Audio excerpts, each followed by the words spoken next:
Ok, bonjour tout le monde. On se retrouve aujourd'hui, comme pour la dernière fois, sur un cours d'introduction. La dernière fois, on avait vu Docker ensemble. Cette fois, on voit Terraform. Donc, on verra déjà ce que c'est de l'infrastructure as code, comment on l'utilise, on aura plusieurs choses. D'abord, ce que je vais vous proposer, c'est une petite introduction sur ce que c'est le cloud, parce que l'infrastructure as code, c'est essentiellement dédié pour du cloud. On a la possibilité de l'utiliser en local. Aujourd'hui, pour les tests et pour que tout le monde puisse s'exercer, ça sera en local ou sur une VM distante. Mais quoi qu'il se passe, ça ne sera pas sur du cloud. Ok. On a du coup dans le sommaire de l'infrastructure as code, donc les définitions, une intro courte sur ce que c'est Terraform, les principes de base, et ensuite on part sur des petits exos un peu sympas. Ok, du coup le cloud, qu'est-ce que ça vous évoque déjà? Pas d'idée? Ok. Le cloud, c'est quoi? En fait, c'est une infrastructure informatique qui vous est donnée via Internet. Ok. Pour tous ceux qui ont déjà utilisé OVH, Azure, AWS, c'est ce qu'on appelle un cloud public. Ok. Le but d'un cloud public, c'est un fournisseur d'accès. Donc en fait, il va vous fournir des ressources en échange d'un abonnement, en échange de moyens monétaires. Ok. Donc, le cloud met à disposition des ressources via un site internet public la plupart du temps ou des API qui sont publiques elles aussi. Okay, ça va vous permettre de créer des VM par exemple, ça va vous permettre de créer des applications en ligne, etc. etc. Il faut savoir que tout ce que vous allez utiliser, vous allez le payer. C'est ce qu'on appelle un pay as you go. Donc en gros, vous payez ce que vous utilisez.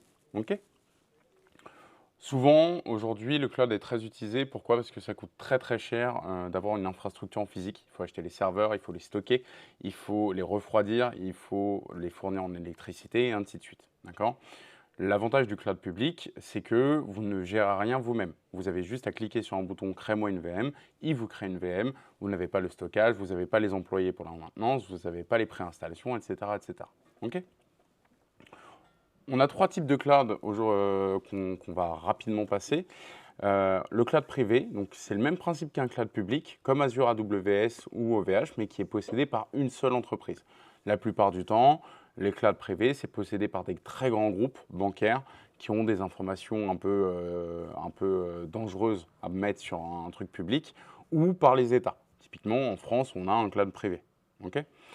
Ça se traduit par quoi? C'est pareil, c'est un site internet qui est accessible que via l'IP de la boîte, tout simplement, ou le VPN de la boîte. Et du coup, il est possédé par une seule entité. D'accord? Ça permet de faire quoi un cloud privé? Ça permet d'avoir donc un utilisateur unique, question de sécurité.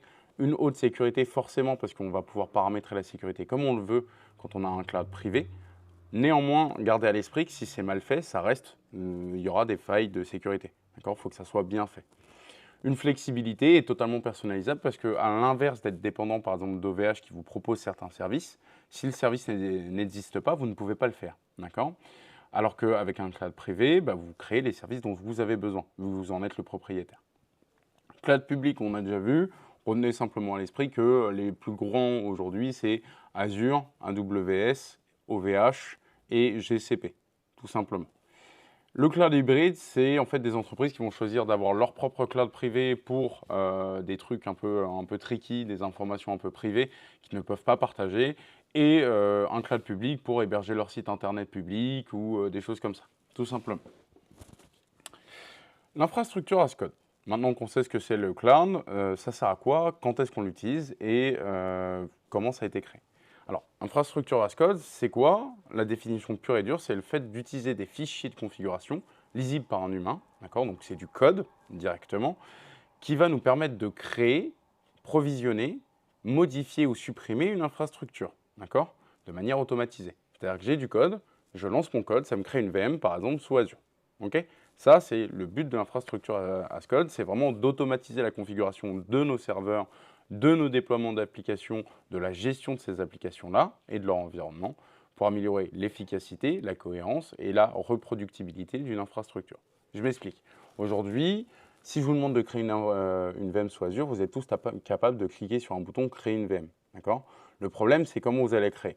Est-ce que vous allez lui mettre un password ou est-ce que vous allez le faire avec une clé SSH privée publique? Est-ce que, comment vous allez l'appeler, etc., etc. Et ça peut être très long parce que sur votre VM, après, vous allez vous connecter, potentiellement préinstaller Docker, Git, etc., etc. Sauf que, bah, du coup, autant qu'on ait du code qui fasse ça automatiquement pour nous, parce que du coup, ça nous fait gagner énormément de temps, et au-delà de ça, ça nous permet d'avoir exactement la même infrastructure pour toutes nos applications. OK? Un exemple concret, ça serait, pour l'infrastructure as code, une mise en place, c'est vous avez un terrain constructible, ça c'est ce qui représente le cloud, d'accord, en lui-même. Vous avez un plan d'architecture, donc ça c'est le code pour votre maison, OK? C'est le code pour créer votre maison, c'est le plan d'architecture. Et la maison construite, c'est une fois que vous avez utilisé le code, appliqué le code, vous avez votre infrastructure sur votre terrain, d'accord? Faut bien comprendre que le but, c'est vraiment d'automatiser le déploiement et la création d'environnements. Pour ça, il y a plusieurs outils. Les plus connus, ça va être Terraform, Ansible aussi. Aujourd'hui, je vais me concentrer uniquement sur Terraform. On fera un autre point avec Ansible après. Vous verrez, c'est très simple d'utilisation les deux parce que c'est ce qu'on appelle du code déclaratif. Mais je vais revenir dessus après. Donc, qu'est-ce que Terraform? C'est un logiciel dit donc d'infrastructure as code, open source qui a été développé en Go. D'accord. Il a été créé par l'entreprise HashiCorp et en gros, il nous permet de définir et de modifier des infrastructures sur du cloud ou en local, d'accord, sur du privé aussi. C'est ce qu'on appelle une configuration déclarative. Alors, est-ce que vous savez ce que c'est le déclaratif, le code déclaratif? Non, pas du tout. Le code déclaratif, c'est le fait de dire je veux une VM, ben, je vais écrire en fait mon code pour déclarer ma VM. Je vais dire ben, je veux une VM. Dans cette VM, je veux que le port 22 soit ouvert, etc., etc. C'est vraiment que des déclarations à chaque fois. OK? Le langage utilisé pour Terraform, alors c'est très simple, c'est ce qu'on appelle du HCL, c'est HashiCorp Command Language de mémoire, ou du JSON, on peut utiliser les deux. Très honnêtement, aujourd'hui, tout le monde utilise du HCL, ok, parce que c'est comme ça que Terraform vous propose la documentation, ça ne sert à rien d'aller chercher du JSON. Mais comment ça fonctionne Terraform derrière? Alors, déjà, il faut bien comprendre la nomenclature de ça, c'est que un provider au sens Terraform, c'est un cloud. Okay, ça peut être Cisco, ça peut être, en fait, c'est tout provider, toute entreprise, toute application que vous allez utiliser, appeler pour créer votre infrastructure. Donc ça peut être du Cisco, ça peut être du Azure, ça peut être de l'OVH, ça peut être de l'Elasticsearch, ça peut être plein de choses. Okay, ça, c'est ce qu'on va appeler un provider. Terraform, c'est ce qu'on appelle Terraform Core, c'est l'application que vous allez installer sur votre PC. Okay, et comment il va faire pour créer du coup des infrastructures sur ces providers-là, parce qu'il ne sait pas communiquer avec eux? Bah, c'est très simple, c'est qu'en fait, il va communiquer via les API des providers. C'est-à-dire que par exemple, Azure fournit une API qu'on peut appeler, okay, via du JSON, tout simplement. On va communiquer avec pour lui dire bah, tu peux me créer une VM, tu peux me créer un app services ou des choses comme ça. Okay. Le gros problème de ça, c'est que vous imaginez bien que le code change à chaque fois, d'accord? Chaque API est différente, bien distincte. Il faut réussir à s'authentifier, il faut réussir à gérer nos requêtes, etc., etc. Ce qui peut prendre pas mal de temps. Alors, comment Terraform il fait pour pallier à ça? En fait, il a mis en place ce langage commun où on va en fait simplement avoir des déclarations différentes. Donc, je vais dire je veux une VM sous Azure, je veux une VM sous AWS ou autre. OK? C'est bon pour tout le monde jusqu'à maintenant? Comment on fait ça? On a ce qu'on appelle des fichiers de configuration, c'est ce qu'on appelle des .tf, d'accord? C'est l'extension des fichiers.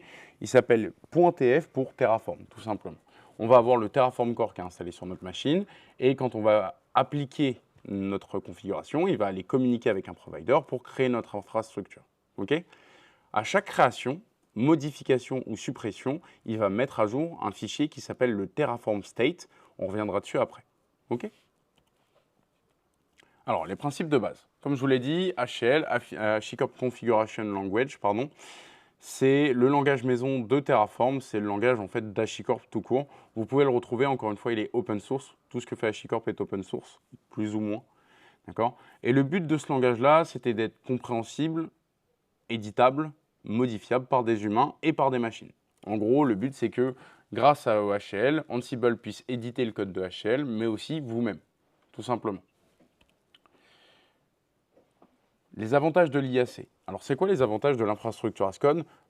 Comme on l'a vu tout à l'heure, c'est de 1, l'automatisation, De deux, la cohérence, parce que vous allez pouvoir en fait créer des librairies pour déployer par exemple une VM sous Azure, une VM sous AWS, d'accord? Et tous vos utilisateurs utiliseront cette librairie-là, ce qui vous permettra d'éviter d'avoir des distinctions d'infrastructures ou des infrastructures mal faites.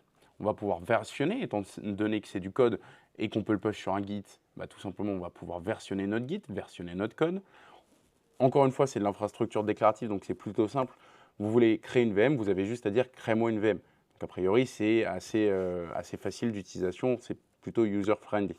On a un autre truc qui s'appelle l'idempotence. Alors ça, on reviendra dessus juste après. Et bien entendu, la scalabilité, parce qu'on va pouvoir mettre en place des infrastructures selon nos besoins. Donc je peux créer une VM comme je peux en créer 25. Et l'avantage de ça, c'est que ça sera toujours le même code.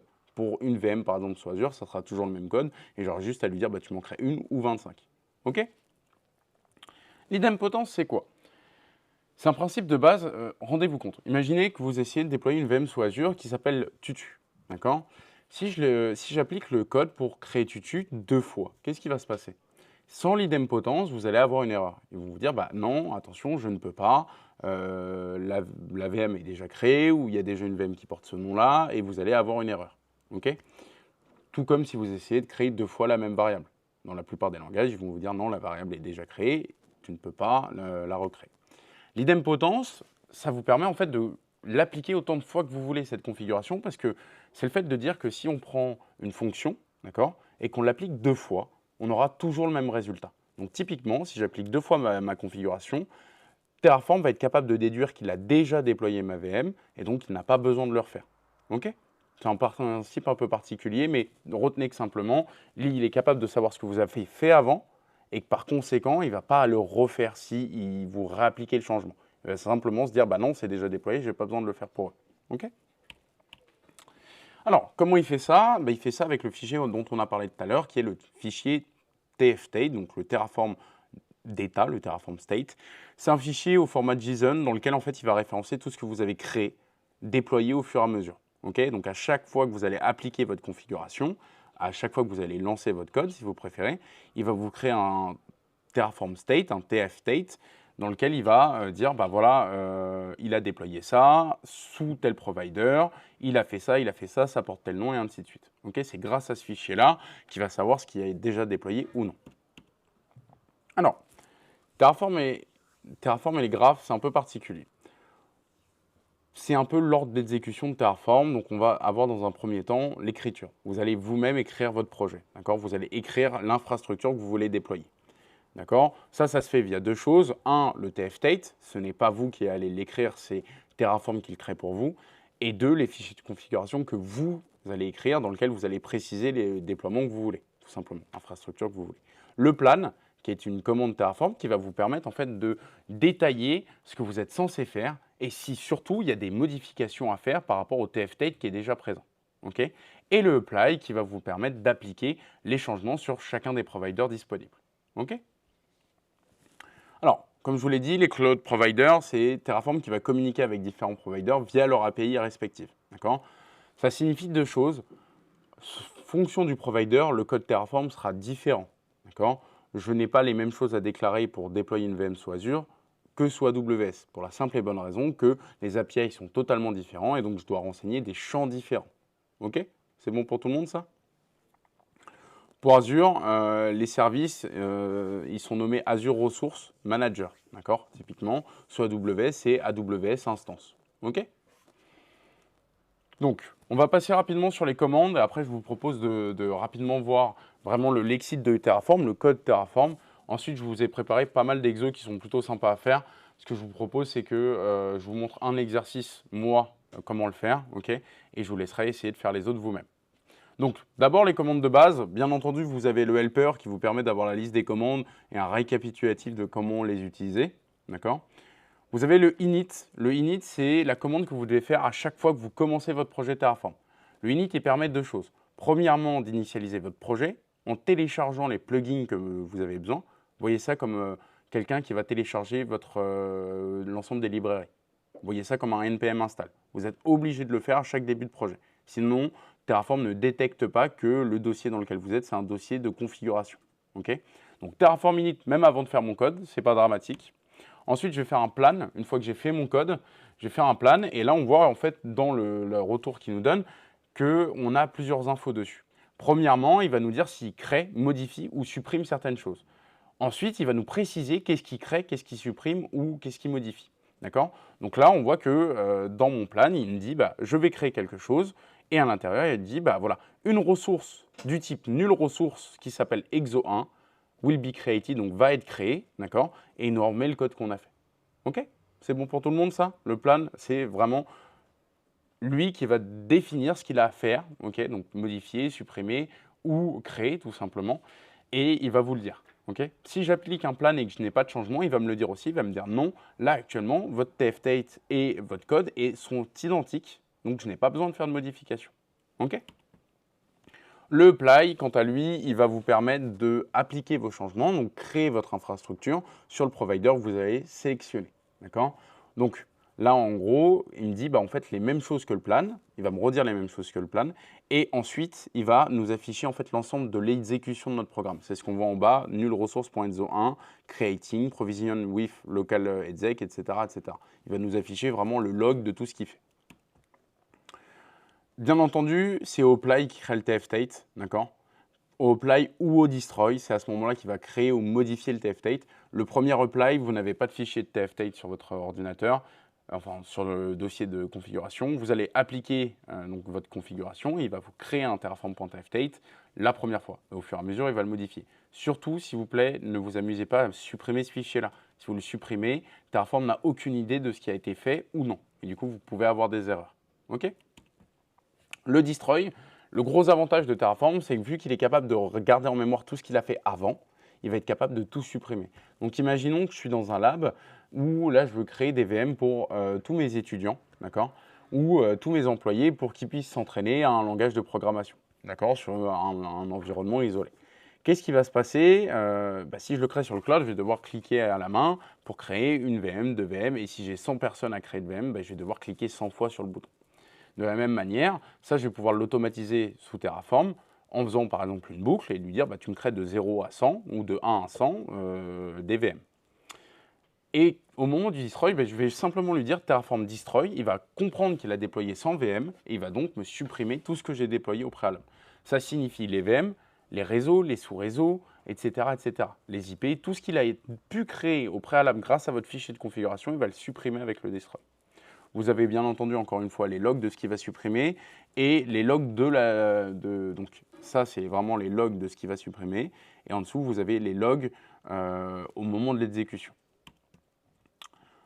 Donc, encore une fois, je reviens sur l'ordre des commandes, mais vous avez le init, ensuite le plan, le apply, il crée la ressource, et ensuite, vous avez le destroy si vous voulez supprimer l'ensemble des ressources. OK? Attention, dans les exos qu'on va faire, vu que c'est en local, il ne pourra pas supprimer les ressources. D'accord? Vu qu'il a l'habitude de communiquer avec des API, en local, quand vous faites un destroy, ça ne marche pas vraiment. OK? Je vous propose de voir le lexique maintenant. Là, c'est vraiment purement le code de Terraform. C'est à ce moment-là où on va vraiment en apprendre dessus. Donc, au préalable, vous avez, au sens de Terraform, ce qu'ils appellent des ressources. Okay? Les ressources, c'est vraiment l'élément le plus important de Terraform. D'accord? Chaque bloc de ressources, il décrit un objet d'infrastructure. Je veux, donc là, par exemple, je fais ressources avec le mot-clé. Donc, pour créer une ressource, je vais utiliser le mot-clé ressources, d'accord? Je vais lui mettre son type, entre double quotes, en premier lieu. Donc là, on voit que j'ai AWS instance, ça veut dire une VM AWS. Ensuite, je vais donner un nom à ma ressource. Ça, c'est obligatoire, d'accord? Tout comme une variable ou une fonction, vous devez lui donner un nom. Une ressource, vous devez lui donner un nom, ok? Derrière, tout ce qu'il y a dans cette ressource-là dépend du type, ok? AWS instance, j'ai besoin de déclarer un AMI et un instant type. Sous, par exemple, Azure, je vais avoir plein d'autres choses à déclarer. OK? C'est bon pour vous? Ce qu'il faut bien comprendre, c'est que chaque bloc d'infrastructure est une ressource. Une IP, c'est une ressource. Une VM, c'est une ressource. Un réseau, c'est une ressource. Un sous-réseau, c'est une ressource, et ainsi de suite. OK? Vous avez un type de ressource qui est un peu particulier, sur lequel on reviendra après, qui sont les nulles ressources. C'est ce qu'on va utiliser aujourd'hui, c'est pour utiliser Terraform en local, d'accord, sans provider.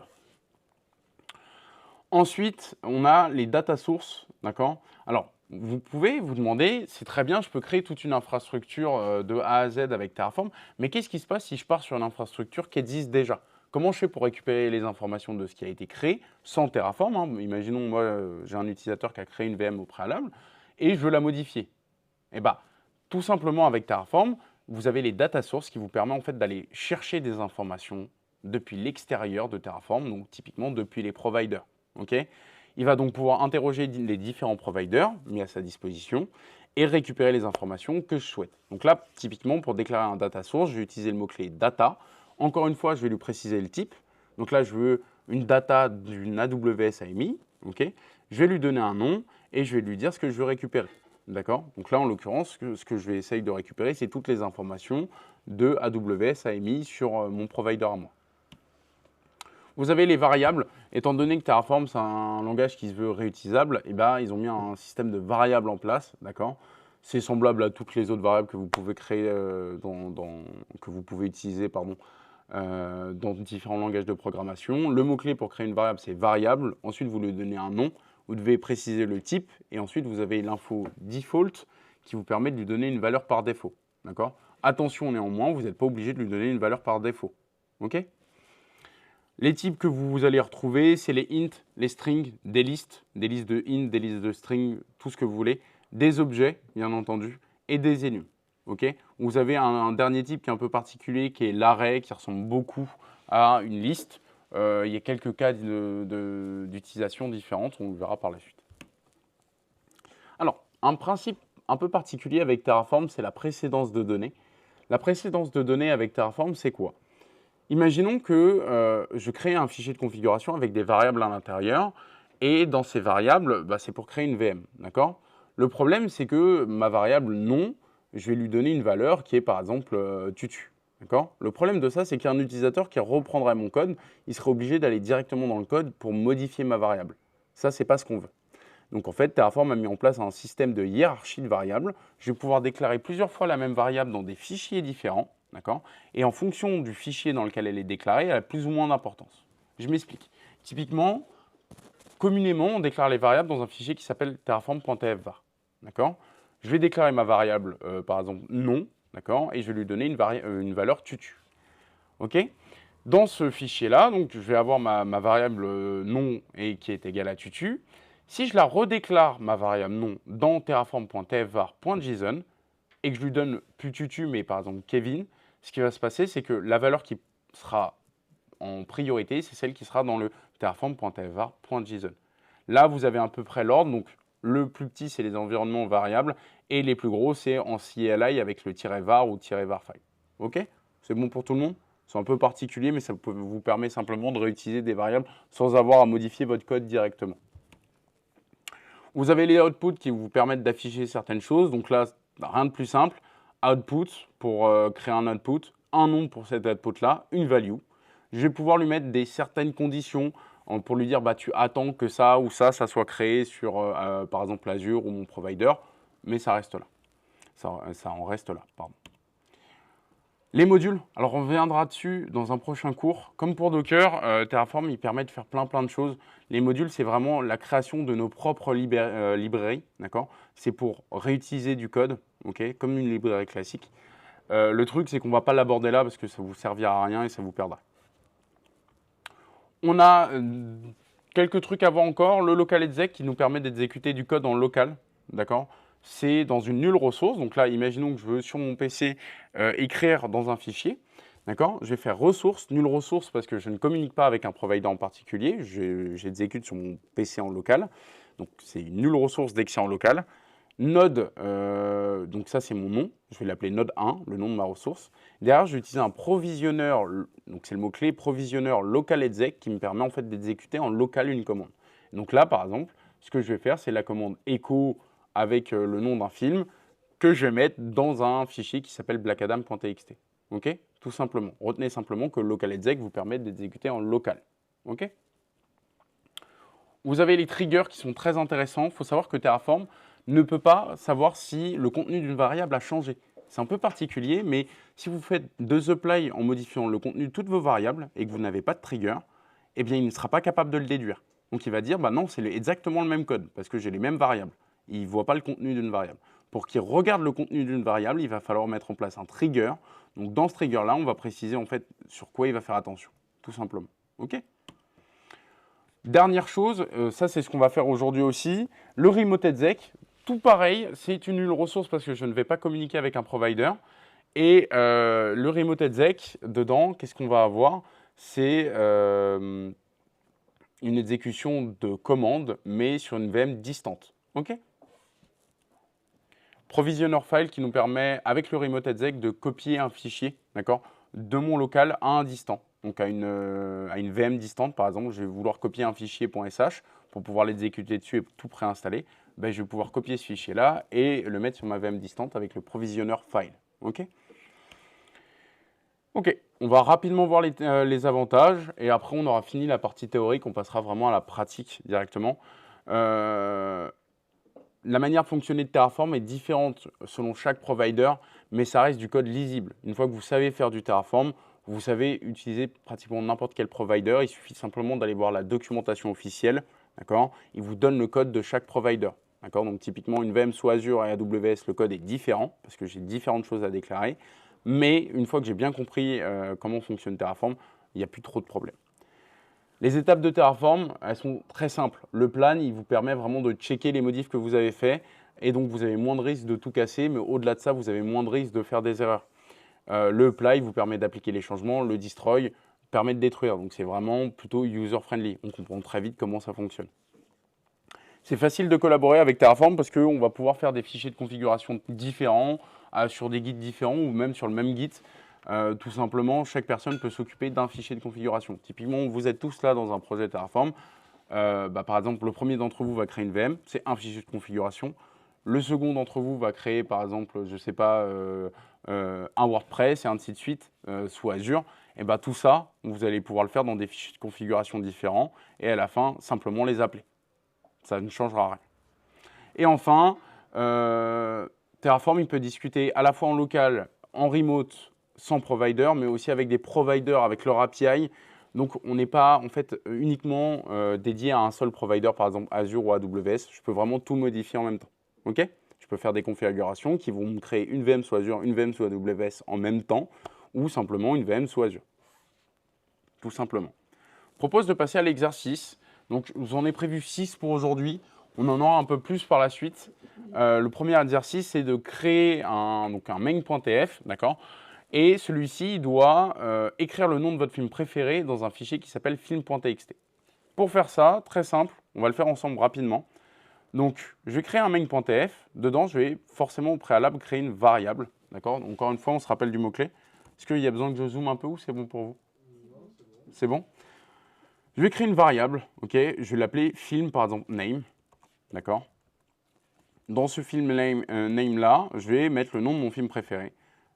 Au préalable, je vais lui préciser un type, donc je vais lui dire que c'est une string, d'accord, tout simplement. Je vais lui préciser une description dans laquelle, ça vous n'êtes vraiment pas obligé, simplement c'est une vraiment bonne pratique de créer des descriptions pour vos variables. Ça permet aux gens qui vont réutiliser votre code derrière de savoir ce qu'ils sont censés mettre dedans, d'accord. Et je vais lui mettre un nom par défaut, donc là par exemple, je vais lui mettre Lord of the Rings, tout simplement. Derrière, qu'est-ce que je vais faire ? Je vais créer une ressource obligatoirement. Là, je vais faire une action, donc je vais créer une ressource. Je vais créer une nulle ressource. Pourquoi ? Parce que je ne vais pas communiquer avec un provider distant. Ce que je veux, c'est écrire en local, d'accord ? Donc, sans provider. Je vais l'appeler exo1, vous pourrez l'appeler comme vous voulez. Ne faites pas le code en même temps, vous le referez après, vous inquiétez pas. Vous avez le provisionneur local exec qui me permet d'exécuter une commande en local, d'accord ? Donc, je vais faire provisionneur pour lui dire que je vais utiliser un provisionneur. Local exec pour lui dire que je vais exécuter du code en local. Je suis obligé de renseigner le mot-clé commande égale pour lui dire quelle commande je vais exécuter, tout simplement. Et là, je vais donc écrire ma commande. Alors là, on voit très bien. Je vais faire, pour accéder à une variable, je vais simplement utiliser le mot-clé var pour lui dire tu accèdes à telle variable, point, et le nom de ma variable. Donc moi, c'est filmName, d'accord ? Donc je vais dire echo filmName, double chevron, pardon. Et je vais lui donner le nom de mon film. D'ailleurs, là, on voit que j'essaye d'utiliser une variable qui s'appelle filename, d'accord ? Sauf que je n'ai pas de variable filename, je vais la créer. Donc, encore une fois, variable, filename, je vais lui préciser un type, d'accord ? Encore une fois, là, c'est un type string, c'est ce qui m'intéresse. Je vais lui donner une description. Je vais lui dire qu'elle est égale à, pour l'instant, je vais la laisser vide parce qu'on s'en fiche un peu, là, c'est de la démo. Et je vais lui donner une valeur par défaut qui va être film.txt, comme je l'avais précisé au préalable. D'accord? Du coup, là, mon code est fini. Là, on voit que j'ai un terraform.tfvar, on l'utilisera après, pour l'instant, je vais le supprimer. Il n'y a pas d'utilité. Ok, j'ai un tfstate, je vais pouvoir le supprimer aussi pour faire vraiment comme si c'était la première fois que j'allais l'utiliser. Donc, qu'est-ce qui va se passer? Dans mon exo 1, on voit qu'ici j'ai mon main.tf, je vais faire un terraform plan. Qu'est-ce qui va se passer? Il va me dire ok. Donc là, je vois que tout est à faire parce que tu n'as pas de tfstate, d'accord? Donc je ne comprends pas que tu as déjà fait du travail dessus.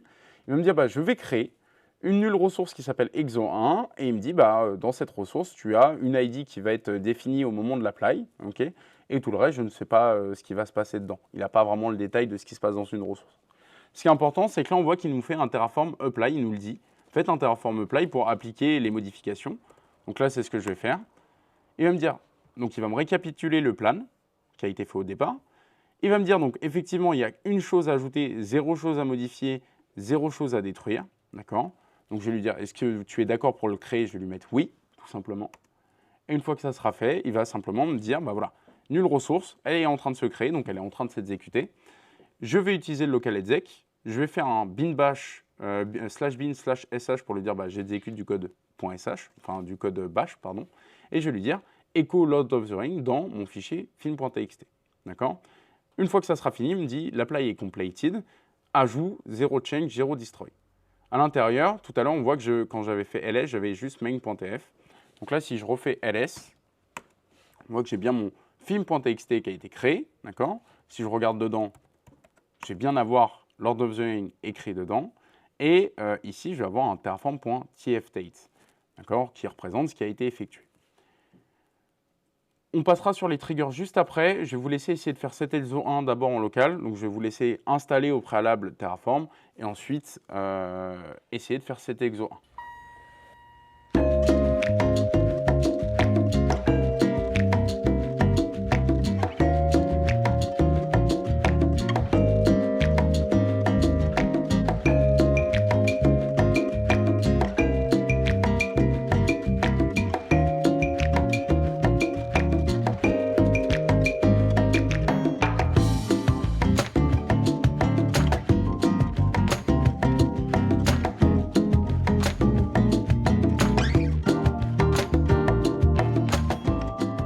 Une dernière précision, la documentation de Terraform est extrêmement complète. Je ne l'ai pas précisé au début, mais pour tout ce qui va être vraiment Terraform pur et dur, et notamment documentation, c'est extrêmement simple. Vous avez des tutos, notamment sur Microsoft, AWS, etc., etc. Mais vous avez aussi des documentations qui vous montrent comment le langage fonctionne. D'accord? Donc notamment, vous avez Intro Terraform, qui va vous faire en fait un mini-cours sur Terraform et vous avez vraiment pas mal de trucs intéressants. Ok? N'hésitez pas à aller voir cette documentation au besoin.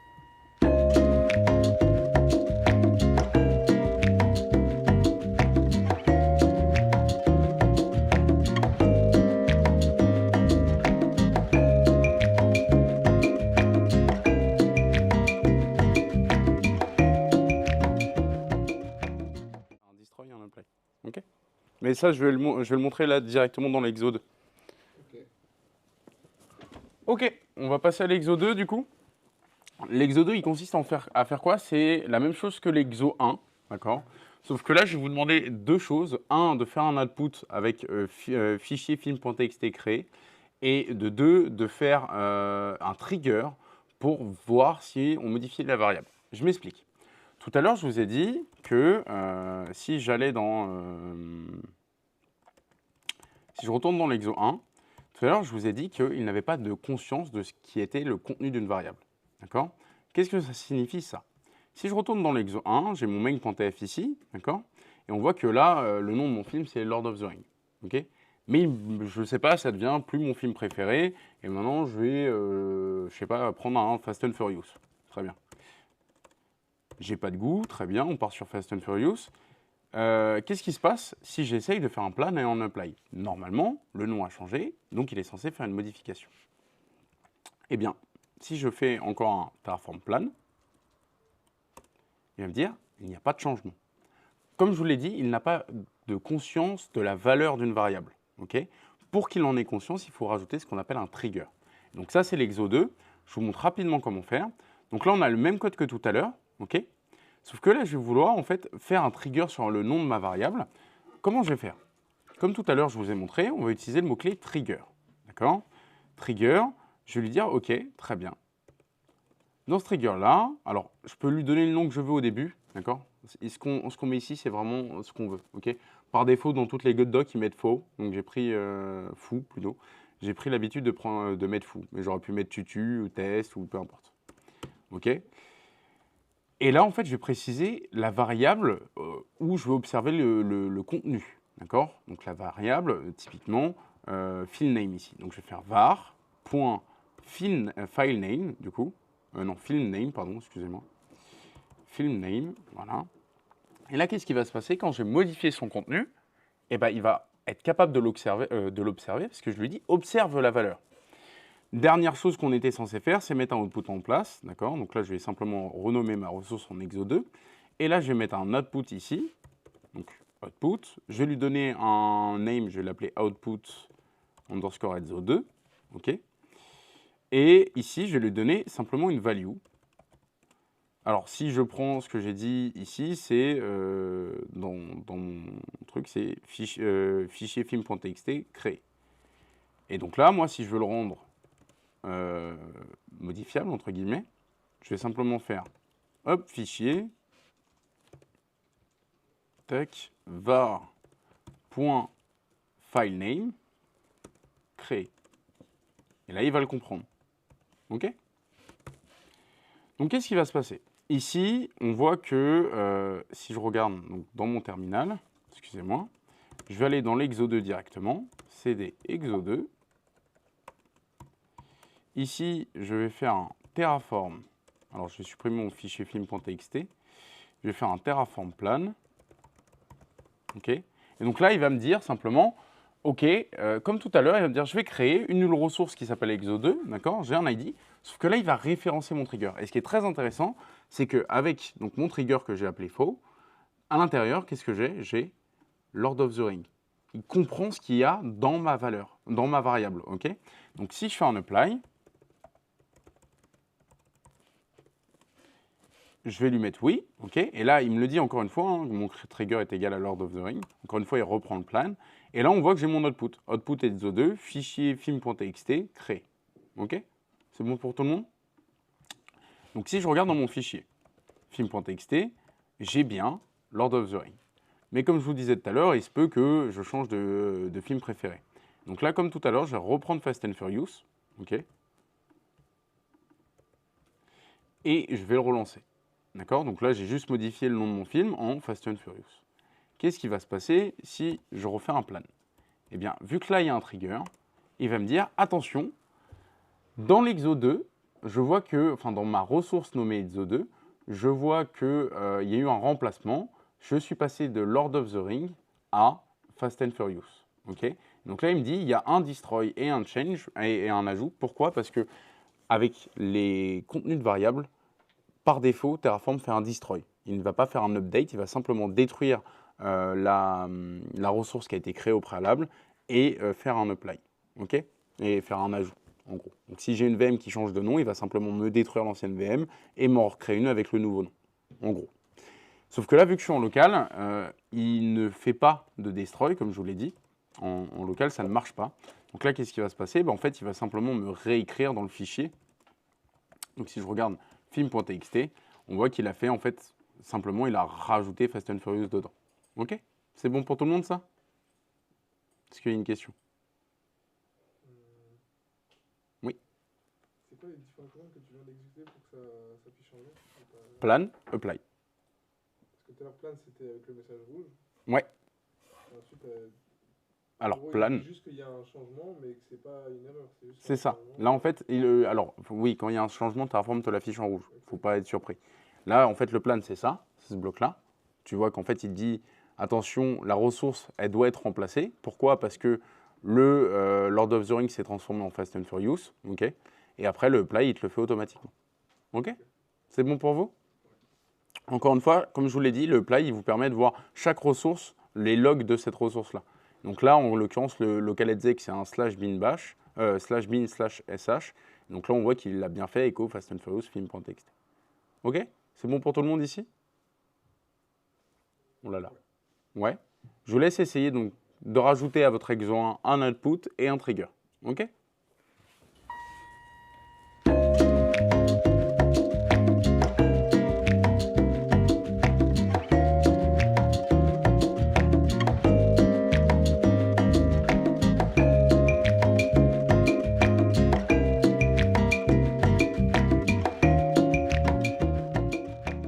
On va reprendre, je vous ai envoyé la correction de l'exo 2. Du coup, on va passer directement à l'exo 3 pour vous montrer un principe un peu particulier de Terraform qui sont les itérations, ou du moins les boucles. OK. Du coup, on va passer à l'exo 3. Le but de l'exo 3, c'est de faire à peu près ce qu'on a fait jusqu'à maintenant, sauf que cette fois, il va falloir le faire avec vos 3 films préférés, d'accord? Il va falloir les écrire dans le même fichier qui s'appelle movies.txt. OK? Le nom des films doit être contenu dans une variable nommée movies name, d'accord? Chaque film doit avoir son commentaire associé. Par exemple, film plutôt bien, moyen, etc. Utilisation d'une variable de type map est obligatoire. Alors, c'est quoi une map?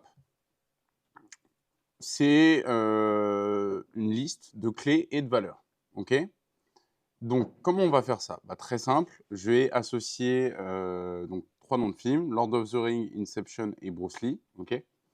Je vais simplement créer une variable. Je ne vais pas lui donner de type. Pourquoi? Parce que il comprend par défaut que c'est une map. OK? Vous n'êtes pas obligé de mettre des types à chaque fois, notamment quand c'est des maps, vous n'êtes pas obligé. Il est mieux de déclarer les types quand vous le pouvez. Là, en l'occurrence, c'est une map, ça ne sert à rien. Donc, dans default, je vais simplement mettre des accolades pour lui dire, en gros, que c'est une liste, okay, un objet plus précisément, et que cet objet est du type map. Pourquoi? Parce que je vais déclarer des clés, je vais le mettre égal et la value qui lui est associée. Okay, ça, c'est pas très compliqué pour tout le monde, a priori. Ce qui est un peu plus chaud, c'est de réussir en fait à faire une itération sur l'ensemble de ces valeurs. D'accord? Comment on fait ça? On a l'instruction qui s'appelle for each, qui nous permet de passer sur chacune des valeurs. C'est un peu particulier, for each en Terraform. On va faire for each égale et la variable sur laquelle on veut itérer. D'accord? Donc moi, je vais faire for each var point, et là, je l'ai appelé input variable. Alors, c'est le mauvais nom. On avait dit movies name. Hop. Voilà. Et donc, ici, je vais lui dire, en fait, tu vas itérer sur ma variable movies name. OK? Là, j'ai remis un trigger. Il faut savoir que vous n'êtes pas obligé de le faire. Donc, pour l'instant, je vais le retirer. Comme tout à l'heure, j'ai fait un local exec, sauf que cette fois, pour récupérer chaque value et chaque key, on va voir que je fais en fait un each.value, each.key qui me permet de récupérer le commentaire et la valeur qui lui est associée. D'accord? Donc la clé et la valeur. C'est bon pour vous? Est-ce qu'il y a une question là-dessus? Donc le for each permet d'itérer sur ma map, d'accord? Et pour récupérer chaque élément, je vais faire each.value, each.key. OK? Ça ne change rien. Par contre, ce qui change, c'est au moment de l'exécution. On va voir, c'est un peu particulier. Encore une fois, Terraform, là, en l'occurrence, quand on va faire le plan, on va voir qu'on a quelque chose en particulier à faire. Donc là, hop, je vais lui faire un Terraform plan. Quand je vais effectuer mon plan, ici, on voit une information qui est super importante. On a le create, d'accord? Et on voit qui nous dit nulle ressource qui s'appelle exo1, crochet et la première key. Ensuite, exo3, crochet, la seconde key. Exo3, crochet, la troisième key. D'accord? Pourquoi il fait ça? Parce qu'en fait, Terraform, quand vous bouclez, il répète la ressource. Donc typiquement, si là j'avais utilisé une valeur, une map pour créer des VM, il m'aurait créé 3 VM. Ok? C'est ça qui est super important à comprendre, c'est que c'est pas, il va itérer sur chacune des valeurs comme un langage classique, ok, pour récupérer les informations. S'il va répéter l'action qu'il fait, le nombre de fois qu'il y a de key. Ok? Et donc là, en fait, c'est comme s'il me faisait 3 ressources différentes. Donc c'est comme si dans mon code, j'avais déclaré 3 nulles ressources. Ok? Pour lui, c'est exactement la même chose. Donc là, on voit, je vais avoir commentaire 1, commentaire 2, commentaire 3. Alors, c'est à la fois pratique et impratique. Pourquoi? Pas pratique, pardon. Pratique, pourquoi? Parce que quand je vais vouloir déclarer plusieurs VM, ben, j'aurai juste à faire une boucle dessus et lui, il va me répéter mes ressources.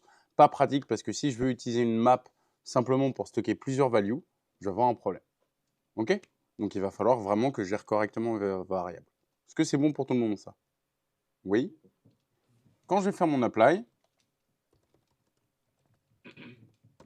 hop, ici, de la même manière, encore une fois, il va me récapituler qu'il va créer bien 3 ressources au lieu d'une seule, et chaque ressource correspond à la key qui lui est associée. D'accord?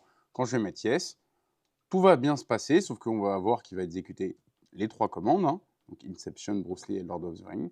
Si je fais le cat film.txt, on voit bien qu'elles sont toutes dedans. OK? C'est bon pour vous? Pas de questions?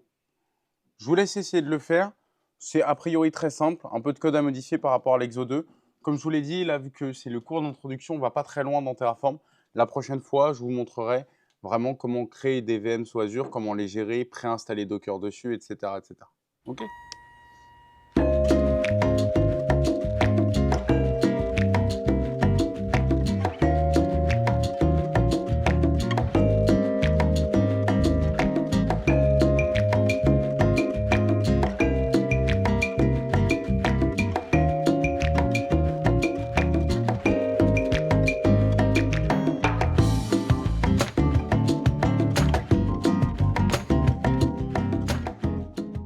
Et le trigger, faut le mettre à l'extérieur de la boucle.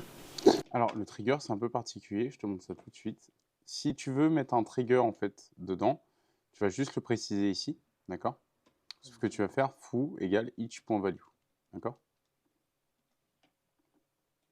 OK? En fait, tu n'as pas vraiment de bloc de boucle. Tu comprends? Tu n'as pas d'accolade ici. Tu n'as pas d'accolade. Parce que lui, en fait, il considère que son bloc de boucle, c'est la ressource en entier. C'est pour ça qu'il la répète 3 fois. OK? J'avoue, j'ai pas très bien compris. OK. Dans ton for each, ici, d'habitude, quand tu fais un for each, tu fais des accolades. Et tout ce que tu écris à l'intérieur, c'est ce qui se répète. Là, tu n'as pas à le faire. Pourquoi? Parce qu'il considère, en fait, que ton for each, ce qu'il répète, c'est la ressource en entier. Donc, en fait, tu vas juste déclarer for each et tu vas lui préciser sur quelle variable il doit itérer plusieurs fois. Tu comprends? Et du coup, ici, tu as juste à mettre le trigger dans ton bloc ressource de manière classique comme tout à l'heure. Sauf qu'au lieu de le mettre sur ta variable, tu vas lui mettre sur chaque value de ta variable. OK? Donc sur chaque truc ici. Ok. OK?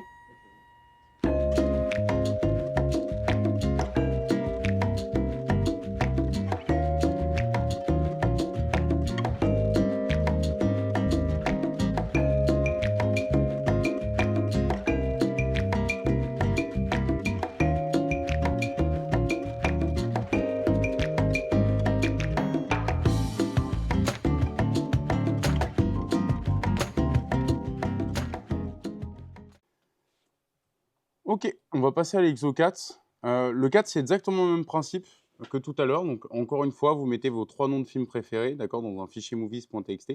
Sauf que cette fois, on va utiliser une liste de strings, OK? Pourquoi? Parce que tout à l'heure, on a vu donc le for each qui nous permet d'itérer sur des maps, de récupérer la key et la value.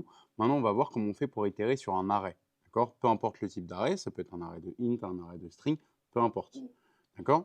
Dans la plupart des langages, quand vous allez itérer sur un array, vous allez faire simplement le nom de l'array, d'accord? Donc le name, crochet, et vous allez mettre i par exemple avec un while. Ok?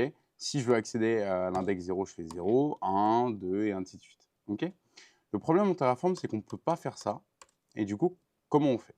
Alors, déjà, premièrement, je déclare ma variable. Ok? Je l'ai appelée input variable. Je lui ai mis un type, donc c'est une liste de strings. Ok? Une petite description, encore une fois, là, elle n'a pas de sens parce que je ne suis pas dans un vrai projet réel, mais encore une fois, la bonne pratique, c'est d'écrire une bonne description, ok? Et une valeur par défaut, donc là, j'ai écrit crochet, tutu, toto et test. Ok, très bien, parfait, j'ai trois values. Comment je fais pour itérer dessus? Eh bien, c'est très simple. Déjà, on a la première instruction qui s'appelle leng, qui nous permet de récupérer la longueur d'un array. Ok, donc je vais faire leng var.inputVariable. Ok, encore une fois, input variable qui est le nom de ma variable, donc qui me contient les trois noms ici. D'accord, donc tutu, toto et test. Ok, jusqu'à là, c'est bon pour tout le monde. Mhm. Ma variable input variable contient mon arrêt. Donc là, je lui dis, bah, tu me prends, enfin, c'est mon arrêt. Donc là, je lui dis, bah, tu me prends la taille de mon arrêt. Et tu le stockes dans une variable qui s'appelle count. Ici, pourquoi je peux juste écrire count comme ça? C'est simplement parce que Terraform, il vous laisse le faire dans les nulles ressources ou dans les ressources en général. Donc là, moi, en fait, je vais juste la value dans count. Ok? Mais comment je fais pour accéder à mes éléments? Bah, comme tout à l'heure, là, en fait, count, il va augmenter au fur et à mesure de lui-même l'index dans lequel on se trouve, ok, la longueur. Donc là, imaginons j'ai 3 de longueur, ok, il va incrémenter de lui-même tout seul, ok. Et on va voir comment il fait ça. Tout à l'heure, on faisait donc avec le for each, si on le reprend, on faisait simplement each.value, each.key, d'accord. Mais ici, on va faire element, qui veut dire l'élément de mon arrêt. On va lui passer l'arrêt en question et l'index auquel on veut y accéder. Ok. Comment on fait ça? On utilise donc count.index pour récupérer l'index actuel où on se trouve. Ok. Comme avec le for each, lui, de lui-même, va répéter l'opération à chaque fois qu'on a des index. Donc, il va répéter le nombre de fois qu'on a un index. Donc là, en l'occurrence, quand je vais faire mon plan, comme tout à l'heure, j'aurai 3 ressources déclarées, alors que moi, dans mon code, j'en ai qu'une écrite. Ok. Donc, si je reprends comme tout à l'heure, j'ai dans l'exo4, cd exo4, hop, je vais faire un Terraform plan. Et là, comme tout à l'heure, il va me dire, voilà, tu as 3 ressources. Et sauf que cette fois, au lieu de me mettre le nom de la key, il me fait crochet 0, crochet 1, crochet 2. Pourquoi? Parce que c'est des index que je manipule ici. Ok? C'est bon pour tout le monde? Cette ligne-là qui nous intéresse en l'occurrence. On le voit, crochet 2, crochet 1 et crochet 0. Ok? Si je fais un apply, que je mets oui, hop, directement, on voit qu'il a exécuté 3 fois une commande bash, d'accord, donc le echo, tutu toto test, et que du coup, bah, si je fais un cat film.txt, on a bien tutu toto et test dedans. Ok? C'est bon pour vous? Est-ce que je peux revoir Le code? le- Count qui me permet en fait d'itérer sur mon tableau, d'accord? J'ai simplement lui préciser combien de fois j'itère dessus. Et pour savoir combien de fois, bah, il me faut la longueur de mon tableau. D'accord?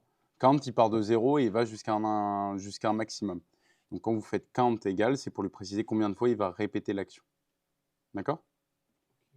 Et donc là, en l'occurrence, je lui dis, bah, tu vas de 0, parce que quoi qu'il se passe, il part à 0, jusqu'à la longueur maximum de mon tableau. Donc là, de 3. C'est un truc déjà, c'est comme une fonction. Ouais, c'est comme une fonction. C'est pour ça que je vous dis que c'est un peu particulier. C'est comme le for each de tout à l'heure. Si tu regardes le code, il a été déclaré comme une variable dans un autre langage. Sauf que c'est bien une instruction. Une instruction, excusez-moi. OK? Forcément implémenté dans le ressource où on peut faire une variable qui contient count et l'exporter. C'est-à-dire? Alors là, on déclare count dans ressource, on remplit avec length. Ouais. Est-ce que je peux faire une variable type int du coup? Ouais.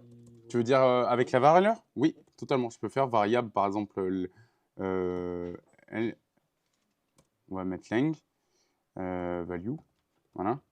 Je vais pouvoir lui mettre un type. Je vais mettre donc int. Je crois que c'est number lui met. Voilà. C'est number. Et là, je vais lui mettre un default. Et là, je vais lui mettre du coup. Hop. Voilà. Et là, je vais pouvoir lui mettre var.lengthValue. Ça ne change absolument rien pour lui. C'est la même chose. Et d'ailleurs, c'est plus propre de faire comme ça. Ok? C'est bon pour vous? Excuse-moi, j'ai pas vu. Qu'est-ce que tu as changé? Là, au lieu de mettre, en fait, appeler leng ici directement, j'ai stocké leng dans une variable du type number et j'appelle ma variable ici. Et j'ai remarqué que dans l'exo 3, tu dis pas le type dans la variable name. Oui, c'est ce que j'ai expliqué. Tu n'as pas besoin pour une map. Ok. Tu peux, c'est-à-dire que je peux faire type égal map de string. Voilà. Je peux l'écrire, mais pour une map, ça ne sert pas à grand-chose parce qu'il le déduit lui-même, tout simplement. Enfin, il le déduit lui-même tout le temps, mais pour les maps, par convention, on s'en fiche un peu de préciser le type. Ok? Donc là, comme vous pouvez le voir, count, c'est une instruction qui lui dit tu répètes le nombre de fois que tu as ce que je te donne après le égal. Et element me permet d'accéder à mon tableau, d'accord, en lui précisant mon tableau et derrière l'index que je veux. Comment je fais pour avoir mon index? Je fais count.index parce que count, par défaut, c'est un objet qui contient un index. Ok? C'est bon pour vous tous? Ouais. Du coup, count, c'est un mot-clé pour le ressource. Hmm? Count, c'est un mot-clé pour Ouais. Count, c'est un mot-clé pour une ressource. Je vois que ce genre de truc, ça soit pas précisé par VS Code. Oui, alors VS Code ne te le précise pas, par contre la doc de Terraform te le précise très bien. Donc en soi, tu peux aller voir la doc. Et je sais que tu as une extension VS Code qui te permet de, en passant ta souris dessus, il te permet de, voilà. Parce que c'est tout. Tu vois là, par exemple, mon count, il va me le dire. Il te le dit même s'il est optionnel, si c'est qu'est-ce qu'il attend après le égal. Donc là, en l'occurrence, un nombre. Il dit bah, le nombre total des instances de blocs.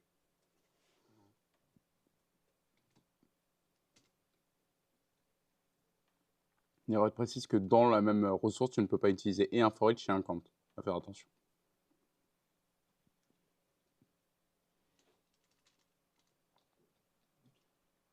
Ok.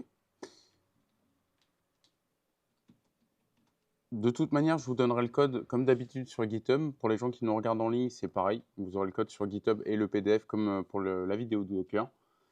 Vous aurez tous les exos, même les exos du prochain cours. Donc pour ceux qui veulent prendre de l'avance et regarder, vous pourrez. Ok. On ne passera pas dessus aujourd'hui parce qu'encore une fois, ça sera fait dans le prochain cours. Juste vous montrer un dernier truc avant de passer à l'exo qui suit. Ok. Donc le dernier exo de la journée. Ici, j'ai film name, pardon, avec le nom de mon film. D'accord? Tout à l'heure, du coup, si je retourne dans exo 1, hop, hop, si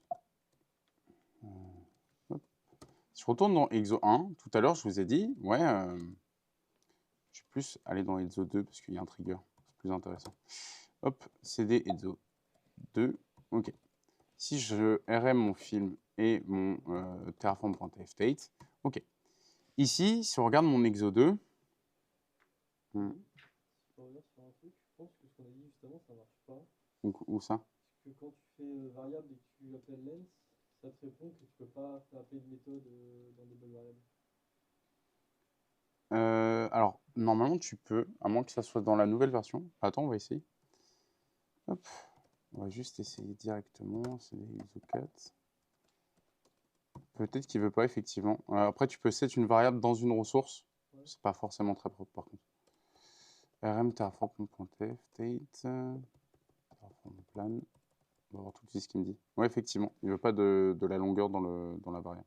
Du coup, là, en l'occurrence, vous êtes obligé de faire ça. Voilà. Hop. Et là, ça va fonctionner. Et on voit, encore une fois, comme tout à l'heure, qu'il me le répète 4 fois. Si je fais un terraform apply, comme tout à l'heure, encore une fois, on va avoir en fait l'écriture dans le fichier directement. Et du coup, j'aurai mes 3 fils. Et pourquoi ça marche pas? Parce qu'il ne veut pas que tu appelles une instruction en dehors d'une ressource. Comme je te l'ai dit, les blocs ressources, en fait, c'est le plus important pour Terraform. Parce que c'est à l'intérieur que tu fais des exécutions de code. Tout le reste, en fait, c'est de la déclaration. Okay. Et vu que là, en fait, on essaye d'appeler une fonction len qui appartient au module ressources, bah, il nous dit non, tu ne peux pas le faire dans une variable. Pourquoi? Parce que Terraform veut absolument que les variables soient inchangeables et ne dépendent pas d'une autre variable, entre guillemets. Okay. Là, si on regarde bien, on va pouvoir faire un autre truc, par contre, qui est assez sympa. Du coup, comme je vous le disais, sur les O2, si on revient dessus, tout à l'heure, je vous ai parlé de précédence de données, et c'était un peu particulier à faire. C'est-à-dire que l'exo 2, il est là. Ici, on voit que donc j'ai mon film name qui correspond à mon nom de film préféré. D'accord? Sauf que ce nom-là, ici, c'est Fast and Furious. Okay. Je vous ai dit que je pouvais déclarer des fichiers et qu'en fonction de la précédence de données, ils avaient plus ou moins d'importance. Okay. Donc là, on voit que j'ai déclaré ma variable filname et que je lui ai mis un default Fast and Furious. Je vais pouvoir créer un nouveau fichier qui s'appelle un terraform.tfvars, d'accord, et lui donner filname égale, et je sais pas, je vais lui mettre je sais pas, Inception. Très bien. Ici, vu que pour Terraform, le default a moins d'importance que le Terraform.tf20, qu'est-ce qui va se passer si j'exécute mon code? Si je fais un Terraform plan, on voit que ici, par défaut, il prend quoi? Il prend Fast and Furious ou Inception? Inception.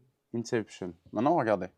Si je re-applique, tout à l'heure, je vous ai dit que vraiment, on pouvait faire plein de fichiers comme ça, et que je fais un terraform.tfvar, tfvar, merci, .json, et que je remettais, alors là, normalement, il faut le mettre au format JSON, ouais, normalement, c'est ça. Hop.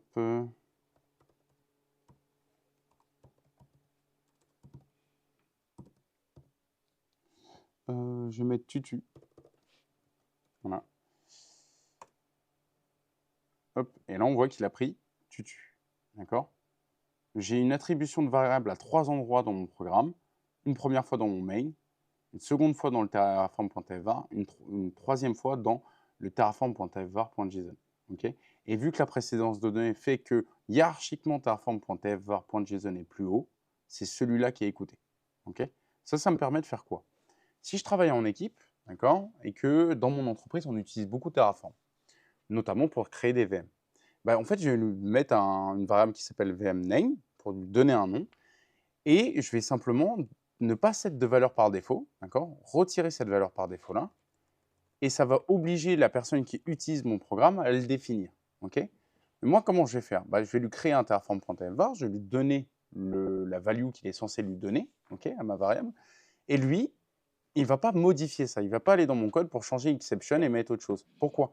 Parce que du coup, la personne qui passera derrière, il y aura de grandes chances qu'au final, il n'y ait plus d'exemple. Okay, ou simplement que l'exemple soit erroné. Et du coup, qu'est-ce qui va se passer? En fait, il va simplement créer un terraform.tfvar.json, remettre la value que lui, il veut à cet endroit-là, et c'est celle-là qui sera prise en compte. OK? Le dernier exercice, alors, hop, on va passer rapidement dessus, il faut juste que je l'ouvre. C'est d'installer sur une VM, hop, juste l'ouvrir directement. Hop. Le dernier exo, c'est d'installer quelque chose sur une VM distante. D'accord? Alors, moi, j'ai une VM distante qui m'est disponible. Donc, c'est celle-là. Hop. Je vais juste aller copier l'IP ici. Voilà. Hop. OK. Là, je vais me connecter à la VM juste pour vous montrer que je n'ai rien dessus. OK? Donc là, je suis sur ma VM. J'ai absolument rien dedans. D'accord? Et si je fais par exemple la commande figlet tutu, il me dit commande not found. Veuillez l'installer. Comment je vais pouvoir faire pour l'installer? Eh bien, très simplement, avec Terraform, je vais pouvoir aller me connecter à des VM distantes. Comme tout à l'heure, je vous expliquais qu'on a le remote exec qui fait exactement la même chose que le local exec, mais à distance. Alors, comment on fait ça? Eh bien, très simple. Je vais aller ici, je vais prendre mon IP. Donc moi, on voit que j'ai créé une variable dite IP, d'accord? Là, je mets mon IP, ok? Je vais avoir une variable user qui représente mon utilisateur, donc moi ici c'est Kevin, et on voit que j'ai une variable password, mais que je n'ai pas précisé de type de value par défaut, d'accord? Pourquoi? Parce que je ne vais pas l'écrire dans mon code directement le password, c'est logique. À l'intérieur, j'ai une nulle ressource, d'accord, que je vais appeler exemple.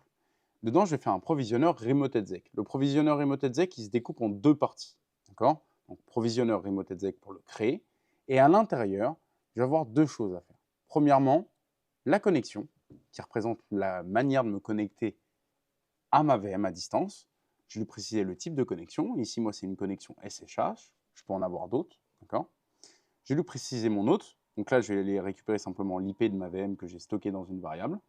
Je vais lui préciser mon utilisateur et mon password. Il faut savoir que soit je fais user password, soit je fais clé SSH, d'accord? C'est en fonction de ma manière de m'authentifier sur ma VM, tout simplement. Et je vais pouvoir lui renseigner un timeout au bout de 2 minutes. Ça veut dire qu'au bout de 2 minutes, s'il n'a pas réussi à se connecter à ma VM, il stoppe mon programme. Ça, c'est le premier bloc qui s'appelle connexion. C'est une instruction en particulier. D'accord? Derrière, je vais avoir une seconde instruction qui s'appelle inline, qui me permet de faire des commandes bash à la suite, d'accord? Euh, qui me permet en fait de faire des commandes bash à la suite pour installer des choses ou faire des choses comme ça. D'accord? Là, moi, je vais faire un sudo apt-get install et je vais mettre, par exemple, Figlet. D'accord? Est-ce que déjà ce bloc de code, il est compris par tout le monde? Ouais. Remote exec, connexion, inline pour mettre la liste des commandes bash que je vais exécuter. Tu n'auras pas un souci du coup Pourquoi? pour ton sudo? Eh ben, justement, c'est ce qu'on va voir. Il faut savoir qu'il y a des gens qui peuvent avoir un souci. Alors, quand tu as un souci, bah, très simple, tu peux faire en fait echo. Là, j'aurais pu faire par exemple ça. Password, hein. Ok. Hop, var.password. Voilà, sudo c'est ma commande ici. Ça aurait fonctionné aussi. Hop, et donc là, je vais juste faire un sudo apt-get install Figlet. Encore une fois, tout à l'heure, on a vu que je n'avais rien, pas de fichier et pas Figlet installé. Donc là, si je me mets dans mon... D'ailleurs, on l'a là, justement. Je vais faire un edit, je sors de ma VM, je vais donc dans install on VM, et là, je vais faire un Terraform plan. Et là, vous voyez, chose très intéressante, il me dit, oui, mais attends, tu n'as pas défini de valeur par défaut pour ta variable password, je n'ai pas de fichier terraform.var ou autre fichier qui représente tes variables, donc je te demande de la rentrer. D'accord? Donc là, je vais pouvoir la rentrer. Alors, le mot de passe s'affiche en clair. Encore une fois, vaut mieux le déclarer dans un fichier .env ou quelque chose comme ça. Là, c'est juste pour l'exemple. De toute manière, le mot de passe, c'est le mot de passe de test d'une VM qui va être supprimé par la suite. Donc là, je mets mon mot de passe et il me dit que je n'ai pas de... il me dit HashiCorp nul, je ne trouve pas en fait le plugin Remote Exec. Et donc, il me dit, bah, est-ce que tu peux faire un Terraform init? Donc là, je vais faire un Terraform init. C'est pour simplement vous montrer comment il télécharge les packages. Là, on le voit, hein, il l'a pris ici. D'accord? Et derrière, je veux pouvoir faire un plan. Il me redemande forcément mon mot de passe. Et ici, il me dit OK. Bah là, je vois que je fais une nulle ressource, mais encore une fois, il ne voit pas ce qui se passe dans la nulle ressource. Si je fais un Terraform apply, il va me redemander mon mot de passe à chaque fois. Donc vous voyez que c'est quand même mieux de l'avoir déclaré dans un fichier ou de s'en servir dans l'environnement. Et là, il va me dire, OK, est-ce que tu es sûr de toi? Oui. Et là, on a pas mal de choses. Alors, on va voir. OK, ça c'est normal, c'est juste la version d'Ubuntu qui ne possède pas Figlet. C'est pas grave. Là, on voit quoi? Il essaye de se connecter à ma VM, d'accord? Il se connecte à ma VM via SSH, donc il prend l'host, il prend le username. On voit que le password, il met juste à true. Il est malin, il ne vous l'affiche pas. Il me dit que je n'ai pas utilisé de private key, je n'ai pas utilisé de certificat, d'accord? Et il me dit que j'ai aussi à me connecter. Il me précise même que la plateforme que à laquelle j'essaye d'accéder, c'est une plateforme Unix, en l'occurrence moi un Ubuntu. Derrière, il fait un reading package list, ok, et package Figlet not available. En gros, il n'est pas disponible avec ma version à moi de Ubuntu. En gros, j'ai pas la source, d'accord. Donc moi, je vais juste aller modifier ça. Je vais pas mettre Figlet, je vais mettre, je crois que Tree n'est pas par défaut non plus. Si je me connecte là, je crois que Tree n'est pas par défaut et qui s'installe automatiquement. Sudo apt-get install Tree. Ok, non, il ne le trouve pas. Figlet, il ne va pas le trouver non plus. Ouais, je pense que ça a mieux fonctionné avec juste apt. Non, il ne trouve pas le package. Alors ça, c'est parce que je ne l'ai pas référencé, c'est un problème de ma VM, c'est pas un problème de mon code. On voit bien qu'il a exécuté la commande correctement. Par contre, sur ma VM, si je fais un ls, on voit qu'il a bien créé mon fichier demo.txt. Et si je fais un cat demo.txt, voilà, on voit bien qu'il m'a écrit tutu dedans. D'accord? Alors là, c'est parce que c'est la version d'Ubuntu qui n'est pas folle, celle que j'ai installée, c'est une très vieille version. En fait, les packages.log, il faut que je les change. Enfin, mes sources, il faut que j'aille les changer. Ça, c'est sûrement parce que je n'ai pas fait de sudo apt-get update, à mon avis. Voilà. À mon avis, c'est juste ça, hein. Hop, voilà. Si je fais un edit et que je réexécute mon code,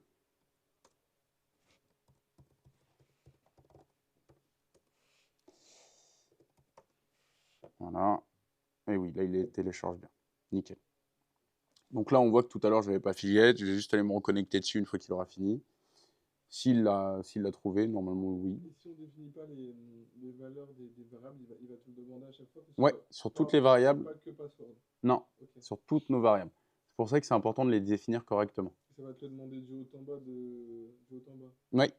c'est ça, dans l'ordre des déclarations si elles n'ont pas de valeur par défaut. Ok. Bon, là, il est en train de l'installer. On va attendre.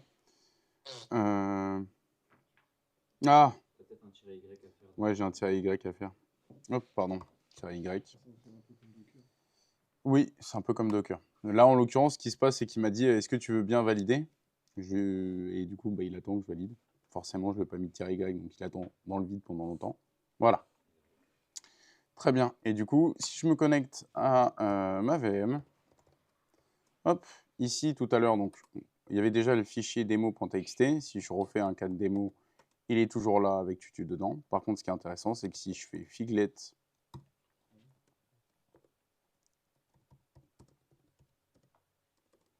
hop,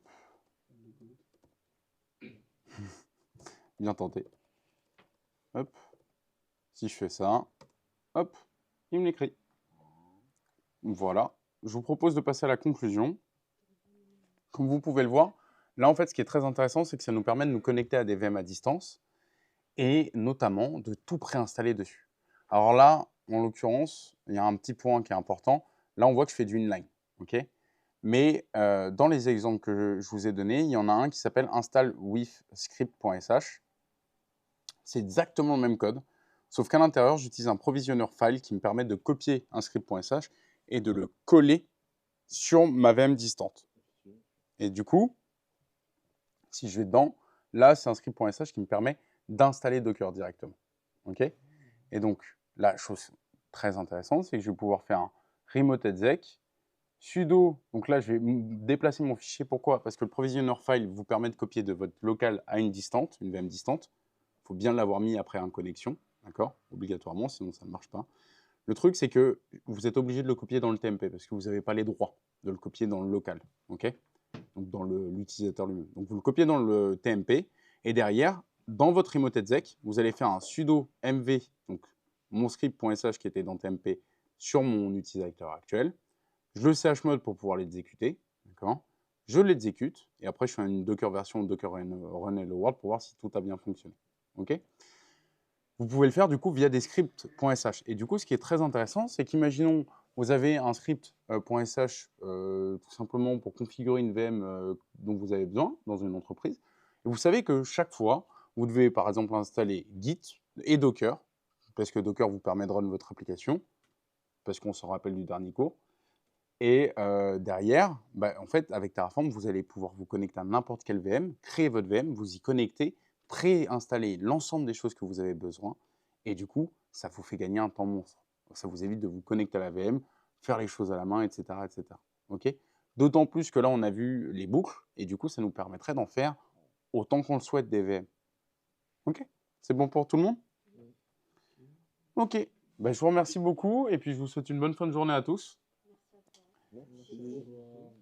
Pour les gens qui nous regardent en ligne, du coup, vous aurez bien entendu la rediffusion sur YouTube et vous pourrez me poser des questions au besoin pour les élèves de l'ETNA ou en commentaire de la vidéo. Et vous aurez bien entendu l'ensemble des ressources, donc le PDF du cours, le GitHub du Collabs où vous retrouverez en fait l'ensemble des exercices et une petite description pour vous donner la documentation, etc., qui sont importantes. Merci à vous. Au revoir. On s'abonne et on met la cloche.